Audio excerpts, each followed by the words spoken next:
रोशनी का कारवां। This podcast is brought to you by Barrier Break Solutions Private Limited and Score Foundation. ये है रोशनी, रोशनी, रोशनी का कारवां, रोशनी।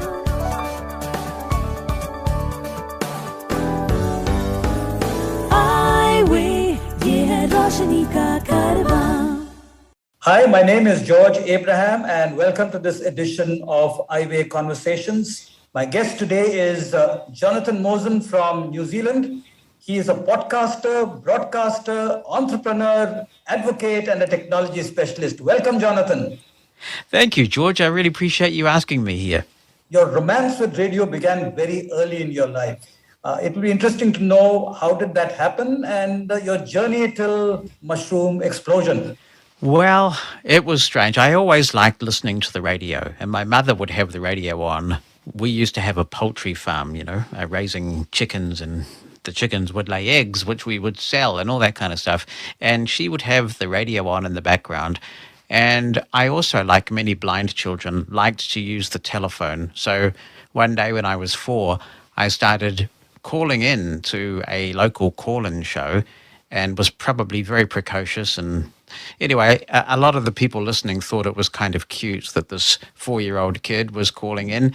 And one day, my parents got a telegram from the radio station asking if one of them could call the manager. And my parents thought that they were going to be asked to have me stop calling. They thought that your child is being a nuisance. Stop him from calling into us. But actually, what they said was, we really would like it if you would let your child come in and host a radio show with us just before Christmas, talking to the children about what they would like at Christmas time and that sort of thing.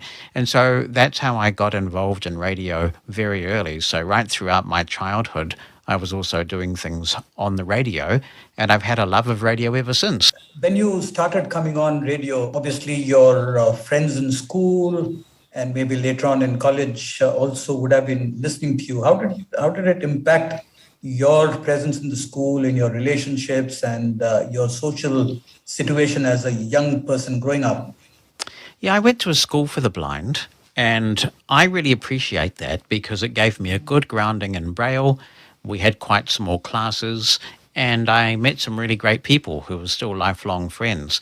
But I always wanted to work in radio. It was something I was passionate about doing. And a counsellor who was employed by the blindness organisation indicated to me that he didn't think that would be possible, that radio was getting very computerised, and this is the 1980s we're talking. So I thought, well, I'm going to have to make my own opportunity happen.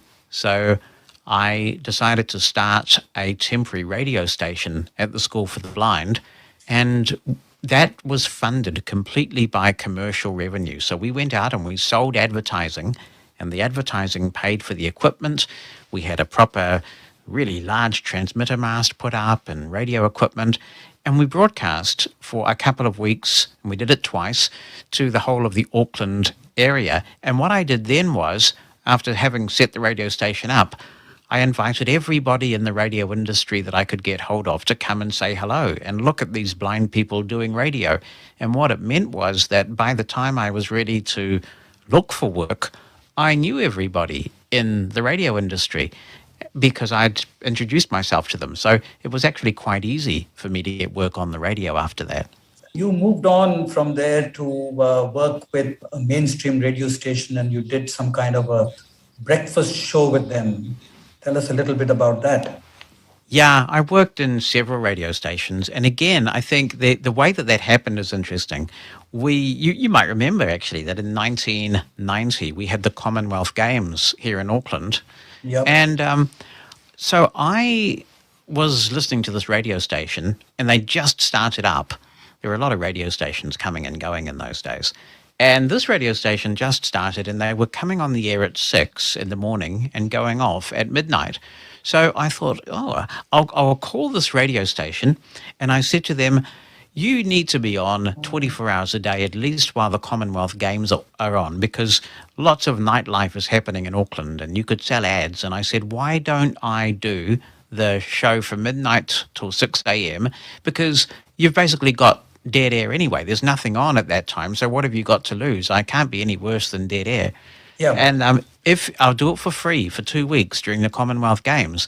And all I ask is that if you like me, if you think I'm any good, you give me a job when one comes up.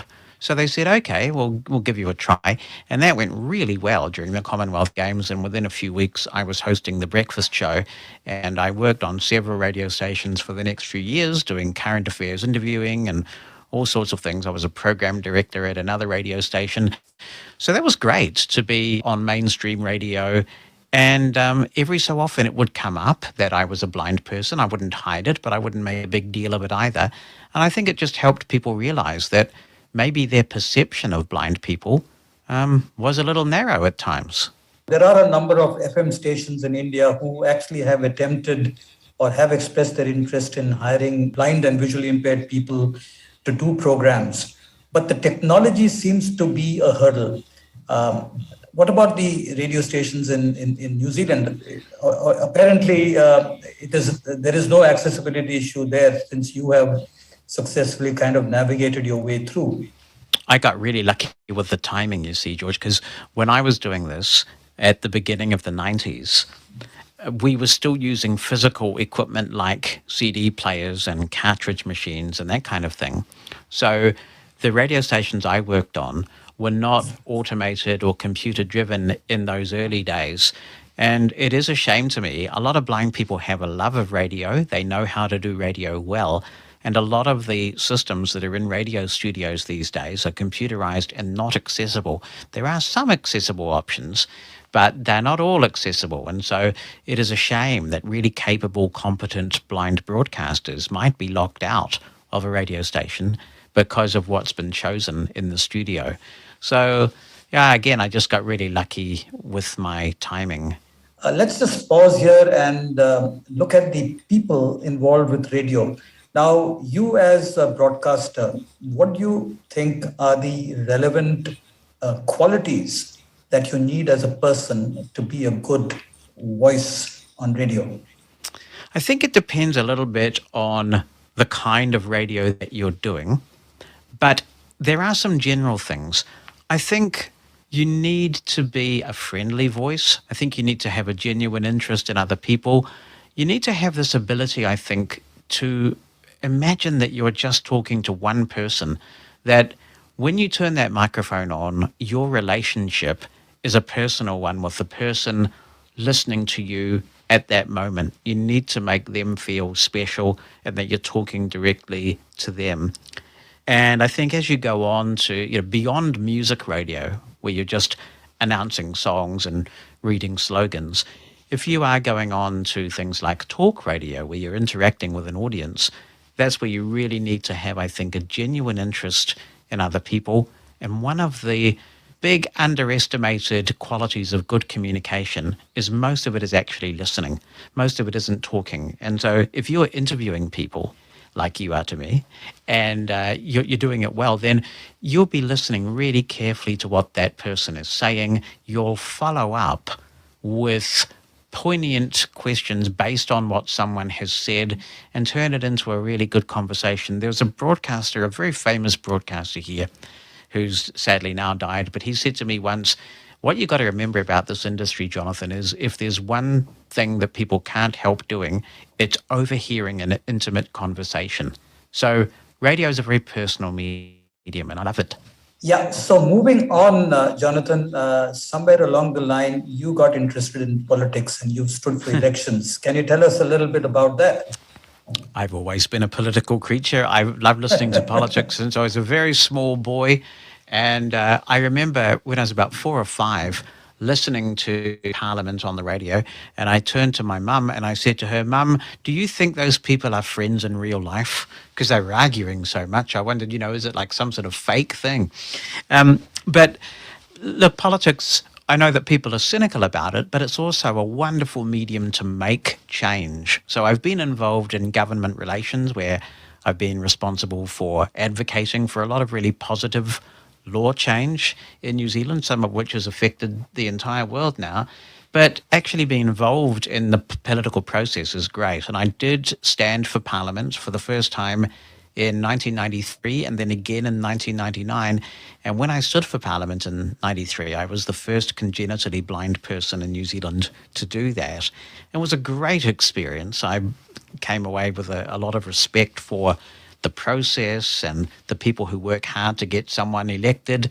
And I've continued to be interested in the political process. I still make submissions to parliamentary committees and make comment on political issues.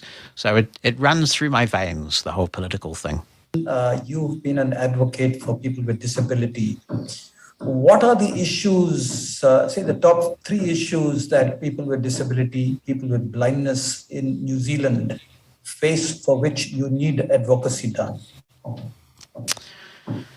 If we're talking about right now, I think affordable housing and accessible housing is right up there. We've got a housing crisis in New Zealand where there's just not enough supply, and a lot of property owners are buying up property and renting it out, and that's creating a shortage of properties for purchase. So it's a very serious issue, and we just don't have enough accessible housing in New Zealand. In addition to that, the unemployment of disabled people is appalling in this country. We just got some new statistics out from our Statistics New Zealand.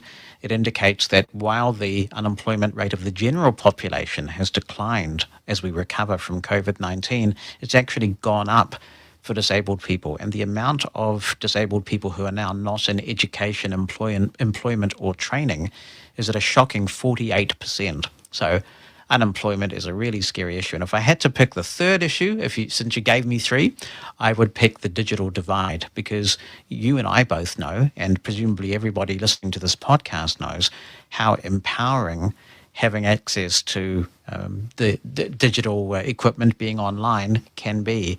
And yet we still have a lot of disabled people in this country who can't get the assistive technology, who can't afford to get internet access, who are basically on the wrong side of that digital divide. You are presently working with an organization as CEO, Chief Executive, which is involved in recruitment. You did mention that employment and employability is perhaps a challenge in New Zealand. Can you tell me what is the problem and how is it being dealt with? Yeah, I'm really, really honoured to be the Chief Executive of Workbridge. We have 22 offices across New Zealand and well over 100 staff working on the employment of disabled people. I think there are several problems. One is actually that disabled people have quite low expectations in many cases of their own capabilities, because they've been bombarded for a lifetime with negative images of what disabled people are capable of. And when you get told you can't often enough, it almost becomes a form of psychological abuse, and you start to believe it and you think that it's not worth trying. So there is that. I think there's also a public education problem. So if you don't have a lot of disabled people in the workforce, then chances are you are not going to meet many disabled people in your life. If you're just going through your life, you're a regular employer, you may not actually come across someone who's blind or in a wheelchair or who has a mental impairment.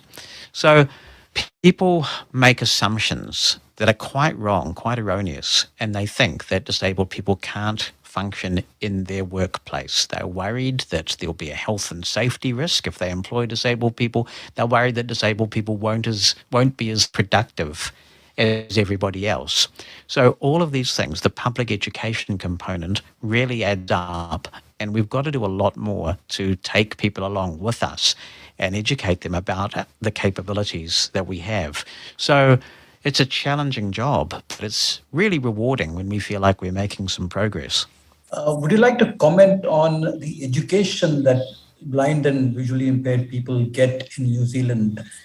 Is it targeted towards employment, or is it just knowledge orientated?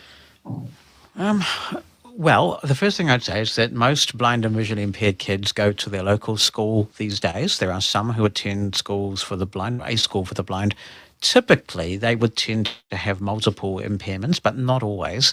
And they receive, a typical general education. And as they go through secondary school, they can choose to specialize in sciences or maths, whatever interests them. There are some programs out there that do seek to provide employment preparedness and training. And I know that our blindness organisation here in New Zealand is focusing more on ensuring that blind people can be work ready. So there are some programs out there, but I think there's a lot to be done until we get those statistics to an area that we're happy with. If you know of anyone with vision impairment who needs guidance on living life with blindness, please share the Eyeway National Toll-Free Helpline number 1-800-5320-469. The number is 1-800-5320-469. I was reading about your personal life, and you were in a blind school from the age of 5 till about 11, and after that you went into the mainstream. Could you tell us a little bit about your transition, and what was it like to be in a blind school and then being in a mainstream education setup? I really appreciate the fact that I had the chance to go to a school for the blind, because it gave me a good grounding in blindness skills. It ensured that some of the mannerisms and the blindisms were dealt with at an early age. But I also got to meet some great blind people with whom I have a lot in common. And I think it really introduced me, in retrospect, to this concept of blind culture and ultimately blind pride. I was really lucky that when my parents knew that I was blind, they bought a house very close to the school for the blind. So a lot of children came from all over New Zealand to go to the school for the blind, and that's pretty traumatic when you're a 5-year-old and you spend most of the year away from your parents. It's a pretty horrible thing. So I was lucky in that because of my parents making that sacrifice, I was able to walk to school every day and walk home every night. And then when it came to going to a mainstream school, while it was my local school, it was also the school that the children at the school for the blind went to. So they had a resource room set up there, staffed by resource room teachers. And again, on the whole, that was a really good experience, and I got access to the resources I need. Really fortunate, actually, because once I started going to high school, that's when the VersaBraille and some other technologies started to come along. And that's when I discovered, for whatever reason, I just seemed to have an aptitude for this technology. And I suddenly started realizing that I was the one who was teaching the teachers about what you could do with the VersaBraille and the Apple IIe and those things. It just resonated with me for some reason. So I was really lucky to have access to that. While you were in the mainstream school, were you conscious that there were sighted children in the classroom? I liked hanging out with my blind friends because they were my friends. Just like you make lifelong friendships, whether you're blind or not. If you've gone through the school system with the same group of kids and you like being in their company, then you'll tend to stay in their company. But that said, I had some really great sighted friends that I met from school, and I would go over to their house after school and hang out and be generally gregarious. I think it does start to change a little bit sometimes when you get into the middle of high school, say 15 or 16, and at that point, some of your sighted friends are starting to drive and you can't drive. And so just tagging along is a little bit more difficult, but not impossible. I wouldn't overstate that. But yeah, I had a mixture of blind and sighted friends. But I think it's fair to say my longest friends and the ones that I feel closest to have been those that I've known since I was about 5 or 6 at school. You also, at some point in your life, started a consulting firm, which you called Mosen Consulting. What exactly was your purpose behind it, and what was the kind of work you did, and what is the status today? Yes, I set Mosen Consulting up after I left Freedom Scientific in 2013, well, sort of left. I stopped working there full time. I was the vice president of blindness hardware at Freedom Scientific. And then I set up Mosen Consulting, and I did a range of things that interested me because I'd been quite lucky. By that stage, I'd been able to travel the world, met a lot of people knew me. So I was able to do some government relations work. I produced a lot of audio tutorials and wrote books, particularly about iOS and things like that. So there were technology-related books. And I do a range of things like that. I also worked under non-disclosure agreements with some pretty big companies around the accessibility of their apps and websites. We would do accessible web design for organizations that wanted to set up accessible websites. So a wide range of things. And then it also turned out that I stayed on with Freedom Scientific, managing their social media and continuing to manage their podcast. So I was busy. And the reason why I curtailed that was that in 2018, I started work full-time at Aira, which is the visual interpreter service. And then, of course, after that, became chief executive of WorkBridge. So I got some full-time paid work and decided to wind Mosen Consulting down. But I love doing that work. In fact, I read a tutorial that you wrote on Zoom recently. It was very, very useful, and it helped me immensely in my use of the Zoom platform. Talking about the fact that you work with Freedom Scientific and you travel the world, I believe you also did work with the ACB in the US. I did. And first of all, thank you for your comments on the Zoom tutorial. That was really amazing. I did that Zoom tutorial, and then a couple of years after I did it, the pandemic hit, and I suddenly noticed this huge spike in sales around the pandemic. And I realized that this was because a lot of people were having to work from home and they were having to learn about Zoom. And I felt very uncomfortable profiting from the pandemic, especially since by that stage I was a full-time chief executive and didn't need the money. So I refunded everybody who bought the book around the time of the pandemic's starting and just made the book free. And I hear from a lot of people that it helped them. I'm really pleased about that. Yeah, the ACB thing was great. So I discovered on the day of its release this technology called Shoutcast, which is an internet streaming technology. And I instantly thought this could really revolutionize internet radio for blind people. This was back in the very end of 1998. And I did a bit of my own streaming work. And then one day the ACB approached me and said, "We've heard what you've been doing, and we've been thinking about starting an internet radio station. Would you like to consult with us on how we do it?" And I said, "I'd be happy to help you out."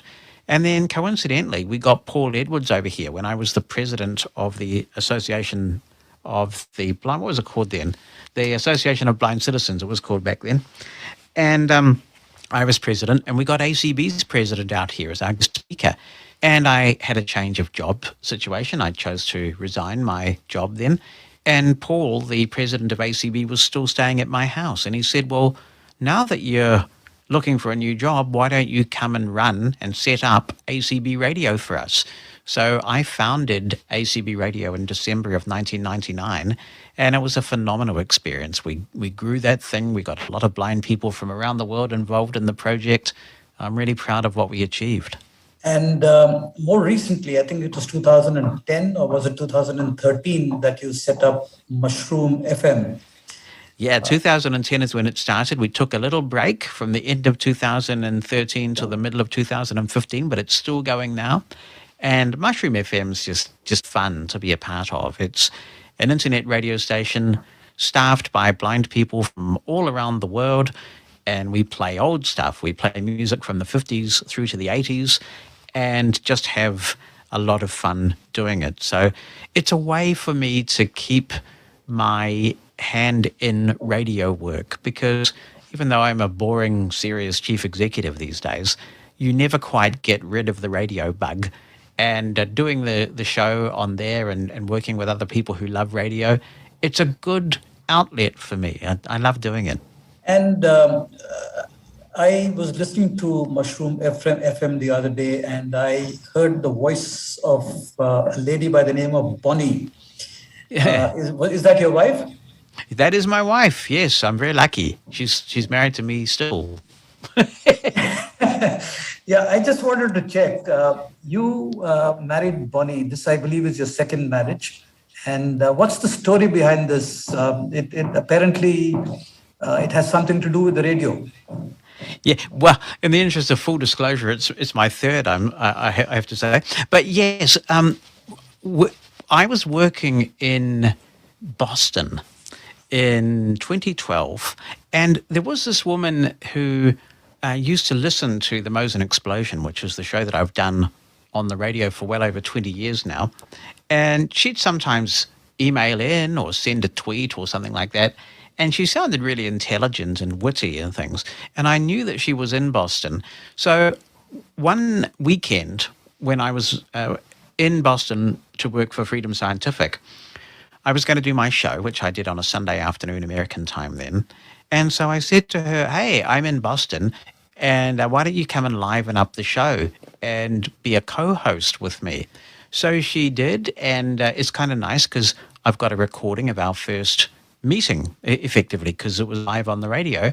And then we started a conversation that hasn't stopped. And then when my marriage ended, we realized that we were actually really close friends. And it just sort of happened that after that we got together, and she gave up her job in Boston and flew to New Zealand to live here, for which I'm very grateful.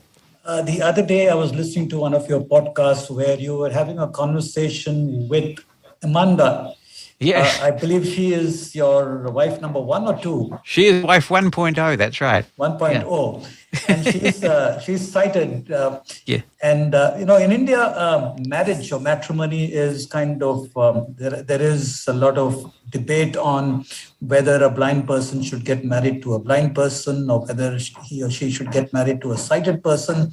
There are very strong arguments on both counts. What's the story behind Jonathan and Amanda? Well, actually, I met Amanda because I used to take exams with the Royal Schools of Music in London, and you do them by correspondence. And they were theory of music exams, so you'd have to have somebody who would write down your musical answers for you. An amanuensis is what they call them. And Amanda was not my amanuensis, but she was in a group of them. And she started chatting away to me. And we were very young. I think I was 18 when I met Amanda. And it was just one of those lovely teenage romances that lasted a very long time and turned into an 18-year relationship, which was great. It's a really interesting question that you ask about marrying blind versus marrying sighted. And having done both, the one thing I would say is that, it can work. It can work really well either way. And I don't think it should be the determining factor. But if you are a blind person marrying a sighted person, I think there are some things you have to be really careful about. And that is to not take advantage of the sighted person's working eyes, because otherwise it creates a relationship of imbalance and dependence. I think I was quite fortunate in our marriage, Amanda's and my marriage, in that while she obviously had the car and the working eyes, I was pretty good with the technology and various other things and was a pretty good earner. So hopefully we tried to balance it out. But it does take work, I think, to get the balance right. The marrying, we've had some discussion on Mosen at Large about this recently, actually. Marrying another blind person, I think, can be quite bonding. You can have a sense of equality that's sometimes, in some people's view, hard to achieve with a blind-sighted relationship. And there are some cultural commonalities. There are certain things that blind people notice, the way things sound or just common experiences. But in the end, I think love is a very strange thing, and you never know who you're going to fall in love with. And I don't think whether someone has sight or whether they don't have sight should be the determining factor. To support our work with the blind and visually impaired, you can visit the donate page on our website www.scorefoundation.org.in. Please note www.scorefoundation.org.in. Moving on to the next logical question. I believe you have 4 children. I do, 2 boys and 2 girls. They're grown up now. And what is it to be a blind father? Oh, gosh. Being a blind father, being a father is my greatest achievement and the very best thing in the world. I've been there for the birth of all 4 of my children, and I cried at all of them. It is the most wonderful, beautiful experience. And especially when they were teenagers, my youngest daughter is 18, but the rest of them are in their 20s now. And most of them have had periods where during their teenage years, they drove me crazy.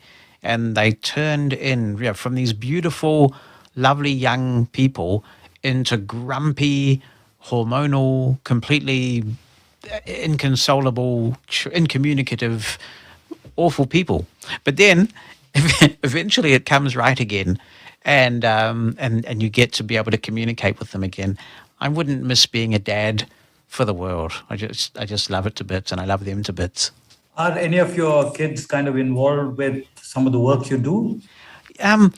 They all are, I guess, in a way. So my oldest daughter, she's just graduated from university as an electrical engineer, and she sometimes comes on my podcast, particularly when we're talking about Apple things. And she worked with me on Mosen Consulting, helping with the design of accessible websites.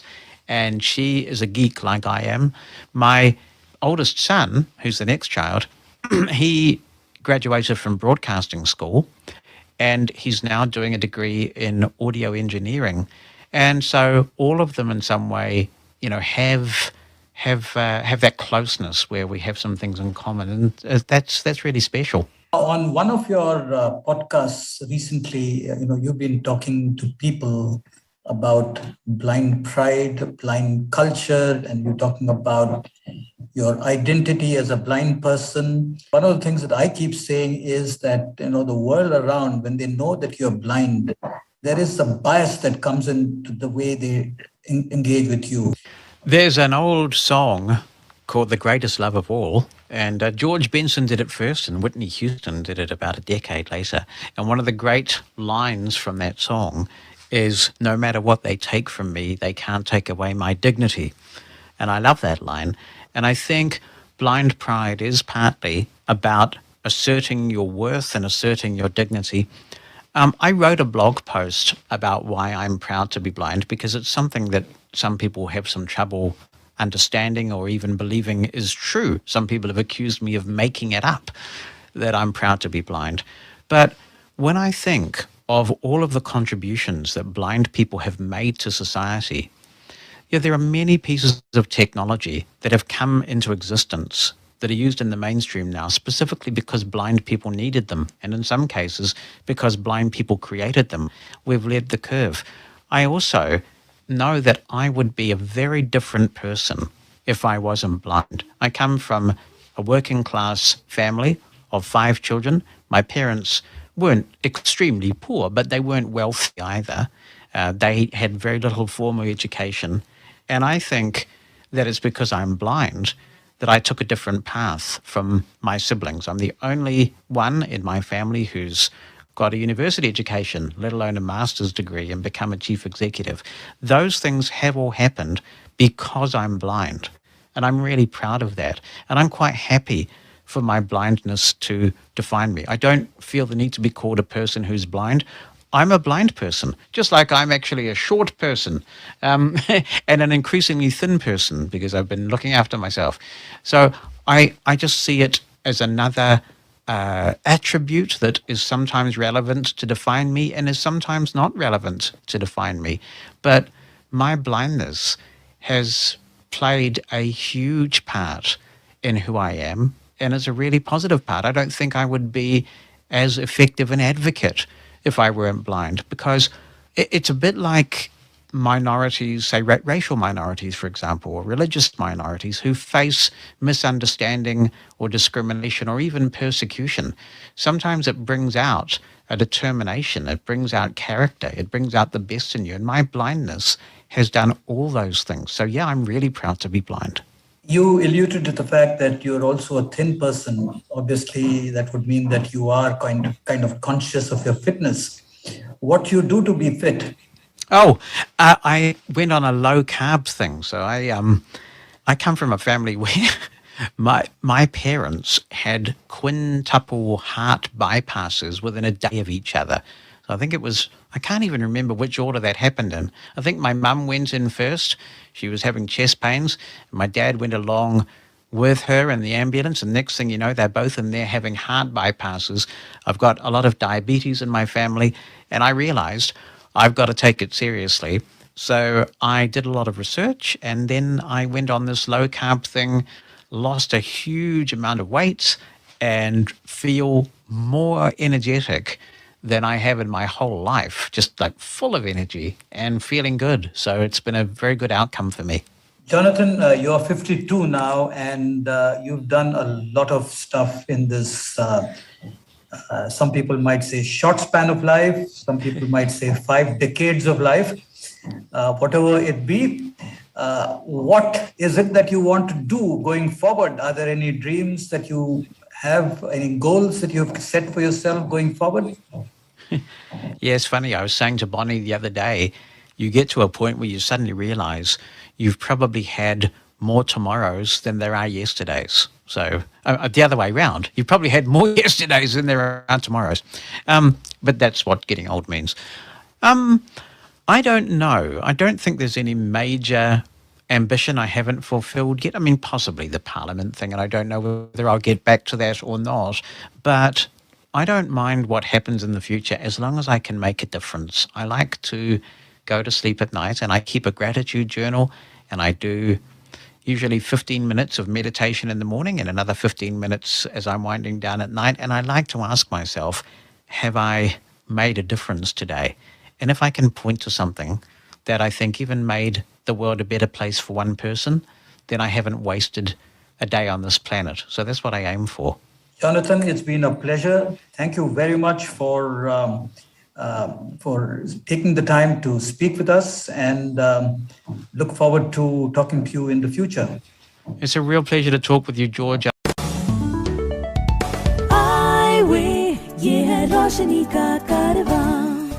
This podcast was brought to you by Barrier Break Solutions Private Limited and Score Foundation. ये है रोशनी रोशनी रोशनी